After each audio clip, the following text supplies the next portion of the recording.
the factors responsible for the low uptake of research in developing countries?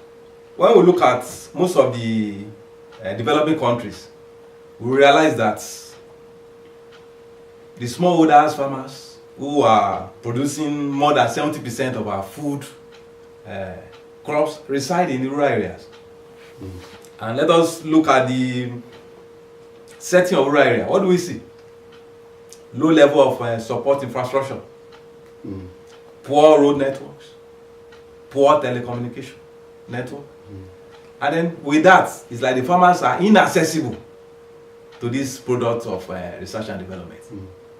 And also, if you want to leverage on ICT, most of them are not even connected. Although there is high penetration of GSM now, which at our end we are trying to use. We try to send SMS to the farmers, even in rural areas, even those who are in the interiors, once they have access to GSM.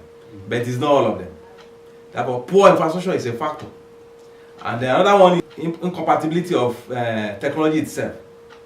That is, if, for instance, now we are bringing in technology innovation from advanced country, for instance, there is no way we will not bring technology from, we will not import technology. Because when we look at the level where we are, developing country, with that of developed world, we need to import technology. We need to catch up with them. But in catching up with them, it will involve adapting that technology to our local settings to fit in with the norms and values of the farmers. Because if what we are bringing in is not in tandem with norms and values of the farmers will not accept such. Yes. We have a situation when we are conducting a study in a state here in Nigeria. The government of that state initiated a scheme, this tractor hiring services for farmers. Good initiative, because we want to ensure that farmers adopt this mechanized farming in order to boost agricultural production. But we realize that despite the fact that the government did the needful in giving out the tractor through the cooperatives, because that's the best method, at least, to ensure high low repayment. But we discovered that despite all those needful done by the state government, the farmers failed to repay the loan. We now went on to that research to discover the reasons. We now realized that the tractor imported was not actually compatible with our own soil.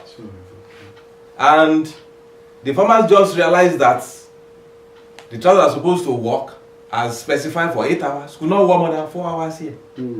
And within some few months, they started developing technical faults. And to even make the matter worse, most of the spare parts of the tractor were not available in the Nigerian market. When we were doing that research, we were able to locate those tractors. Some are even grounded in the middle of the farm during farm operations. We realized that as assumed, that not that the farmers absconded with those tractors, but the tractors were not adaptable to our own settings. If the technology is not compatible with our own setting system, if it is being imported, it will not be. There will be low uptake by the farmers. And another one is poor funding. Yes, poor funding in most of developed world. We see that more than 3% of their GDP have been devoted to research and development. But what's happened in developing world like ours, even less than 5% of our GDP.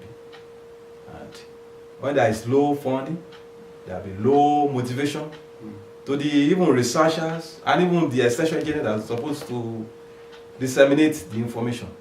Most of agricultural extension that we have in ministries and agricultural development program ADPs are unable to disseminate most of this output, this product, research output to the farmers because of lack of mobility.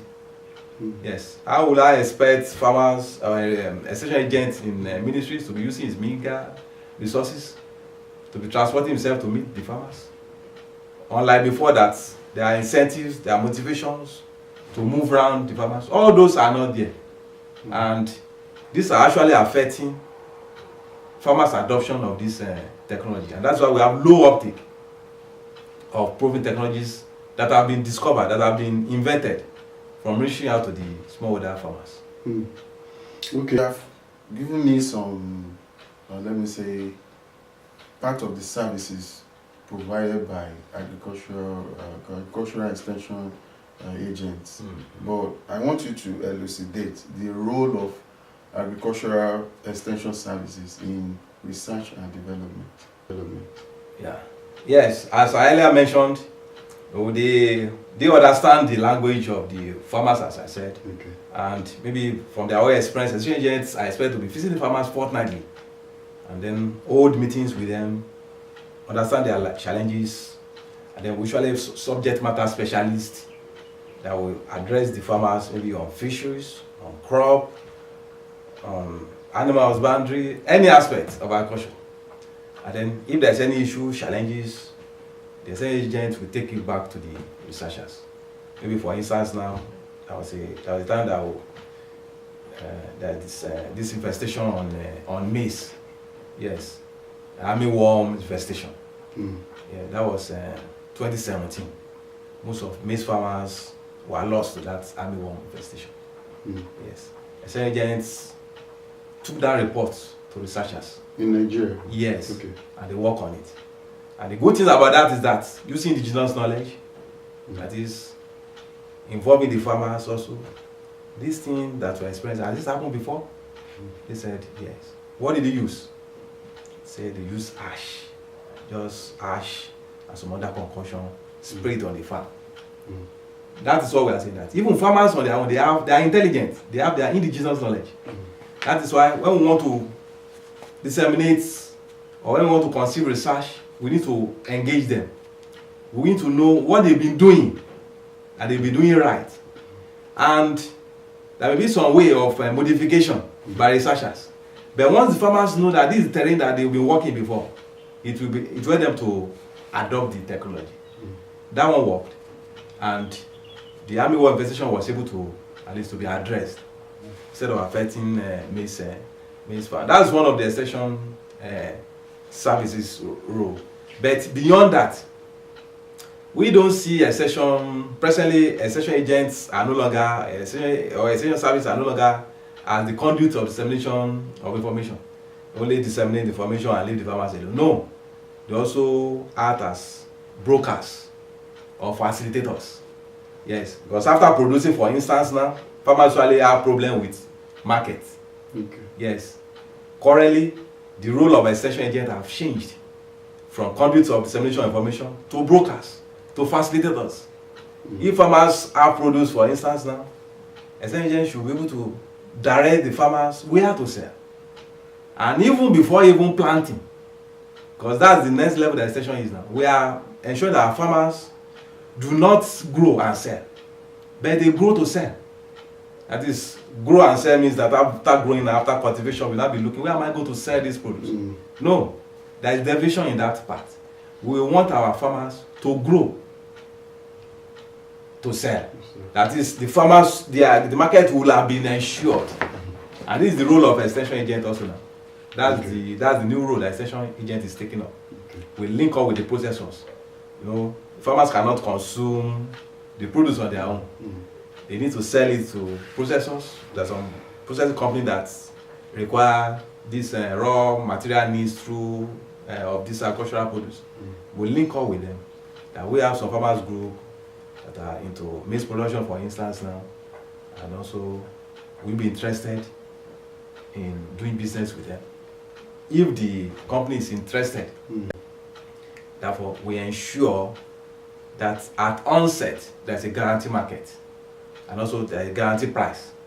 That is, I'm going to buy from you maybe so amount per ton. Therefore, the farmer they will be motivated to go and to cultivate that produce, because they are sure that they are certain of where to sell that produce. That's different roles that extension agents are actually taking up now. And in research and development, researchers also and input suppliers also, the extension agents also feel their impact, and they try to relate this to the researchers, so that we need to come up with research and development output that will fill the needs of the farmers. What is the most effective approach to sustainable research and development? We've already discussed along that line that it should go beyond this prescription method. Okay. Prescription method that, for instance, saying that researchers, they are only to be in their laboratories working out solutions for the farmers, and once the solutions are ready, and then the extension agents to take the solutions to the farmers. It is beyond that. Therefore, for effective research and development, for sustainable growth of the economy, there is need for participatory action, research and development. That is, research should be participatory. That is, should not just be linear, as I earlier mentioned. It should involve all those actors, even in diagnosing the issue in the first instance. The farmers should be there, because they are the ones that are going to use the output. Let them be involved from the beginning. That is participatory action research, as mentioned. Discover the issue together with the farmers, with the processor that will use the produce, and also with the input suppliers, and then the researchers and the extension agents. And then after that, we now decide jointly. And then even the implementation. How do we want to implement this produce, for example, this output, for instance? And then evaluation also should be done together by all the actors, innovation system, framework. And the purpose of this is that anything that is coming, maybe it is improved varieties, for instance, crop varieties that is high yielding, improved livestock breed or the likes, there will be joint ownership. We know that this outcome is ours. It's not top-down. You call it top-down approach. It's not that essentially just dropping it on the farmers. The farmer will have that sense of belonging, that we did this together. This thing should work. And even if there's any failure, they will learn from it. So that subsequently, the issues to be addressed will eventually be addressed. And that will boost crop production. Okay, let me ask you this final question. In your opinion as a scholar, do you think the Nigerian government, past and present, if they are doing enough to help the farmers to provide food for the teeming population of this country, Nigeria? The government is actually trying, and that's why we have series of programs, interventions by various governments, Green Revolution, Operation Feed the Nation, FADAMA, Growth Enhancement Scheme. There are many programs that government has enacted, past and present. Yes, and when we look at the effect of those programs, we have scholars that have actually studied the impact of those studies. And then we've realized that they have contributed one way or the other to enhance food production. Do you think those programs are enough? Issue is issue of continuity. Okay. Yes, and that is why there needs to be continuity in government programs. Once there is continuity, because presently we have now that we are in political dispensation, we have 4 years for a government to run, unless if there's another opportunity to run the second term. For most of this intervention, 4 years will not be sufficient.